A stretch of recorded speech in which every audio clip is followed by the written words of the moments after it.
Hey everybody, it's Eric with Eric's Garage AZ coming at you again from the Martin Auto Museum here in Phoenix, Arizona. And behind me here is a Holy Grail of cars, man. I'm telling you, this is a 1965 Shelby AC Cobra owned by the legend himself, Mr. Carroll Shelby. Stay tuned for more as we dive into this.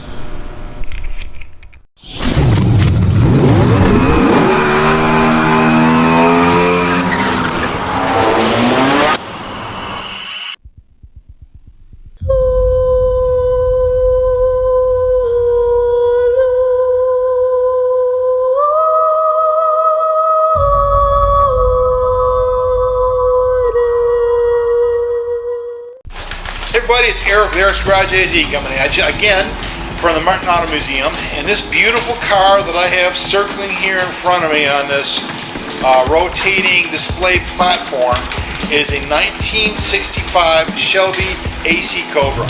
This car is very special to museum founder Mel Martin and has only 6 original miles, and the dash was signed by the legendary car designer Carroll Shelby. Carroll Shelby died May 10th, 2012, and we all remember him as one of the most legendary car designers in the world. The AC Cobra was designed by Shelby to race. He wanted to be a Corvette beater and did just that. In 1963 at Riverside International Raceway, Shelby's car outran an impressive field of Corvettes, Jaguars, Porsches, and Maseratis to give the first Cobra its first win.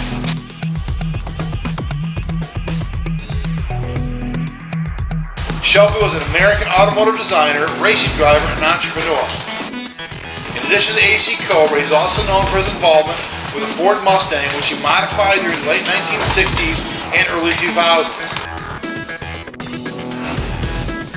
He established Shelby American Incorporated in 1962 to manufacture and market performance vehicles, as well as Carroll Shelby licensing in 1988, which grew to Carroll Shelby International.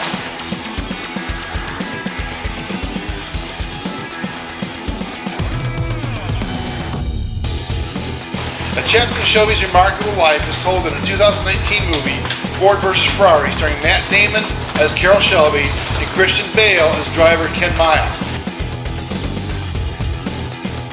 In the movie, Shelby and Miles battled corporate interference, the laws of physics, and their own personal demons to build a revolutionary race car for Ford and challenge Ferrari at the 24 Hours of Le Mans in 1966. Something that most racing experts of the day thought was impossible. The specs in this car: Ford 427 engine, 500 horsepower, 4-speed transmission,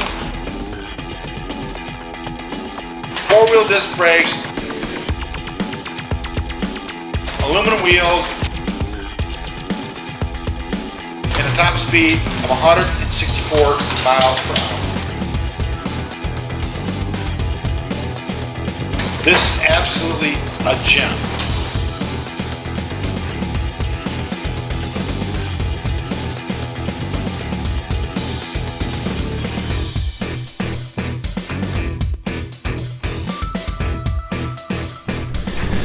Here, John. Look at that car. That's an original Shelby is a work of art. Cobra 427. They first started out with the 289, but because people wanted more performance, Shelby decided to hit Ford up with 427, and that's what they have there is a 427. Look at that thing, man. This is an original one, right, Greg? Yes, it's an original. Yeah. So the 65? 65. Yeah. Wow. So what does an original Cobra go for these days? It's been appraised at 2.6 million is what the appraiser said.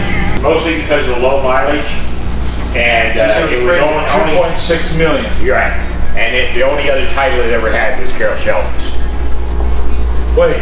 So this is Carroll Shelby's car. It was one of his cars he kept in his office. In his office. In his office. Yeah. It was a show car for his. selling cars. Oh, yeah. man. So this was his car? Well, it was his car, yeah. It was titled in his name, yeah. So it's the Holy Grail. This is the Holy Grail. Well, in the movie, he drove one just like this. Actually, the one in the movie did not have any headers. It probably was what they call a street version. This is an SC, which an SC is a street competition. It was made for both. A competition one would have had the side pipes with no mufflers on them. They would have been black. The roll bar would have been black. Okay. They wouldn't have, you know, it wouldn't have had certain little things that make them street legal. They weren't street legal. Okay. Yeah. What's the top speed on one of these? They were aerodynamic challenge to about 160. Yeah. And then they built 6 what they call Cobra Daytonas that they were going to run at Daytona and Le Mans. That was the one with the flat rear end. Yeah, but it's flat. Yeah, it looked a lot like a Ferrari, which they kind of stole the design. Yeah. But it went 200 right off. Yeah, yeah. I read someplace or heard someplace, I think it was on Adam Carolla video that I saw, the history of Carroll Shelby, that when he was done running those cars, those Daytonas in Europe, he dumped them off in the middle of the Atlantic Ocean. No, they're also Bob Bondurant has one.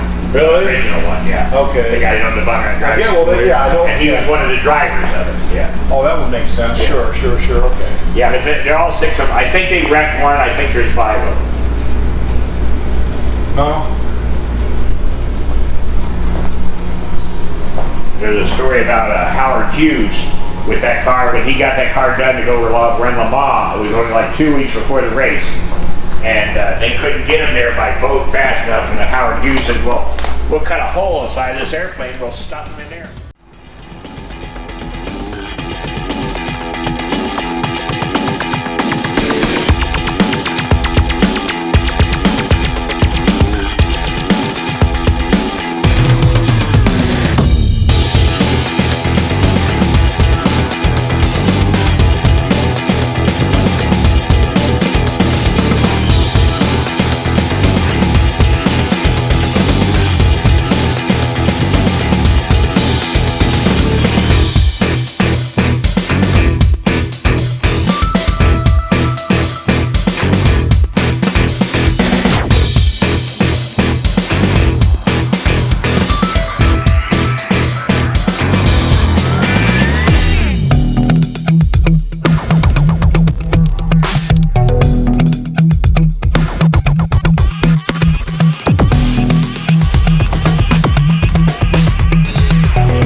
thanks for watching. Stay tuned for more right here on Eric's Garage AZ.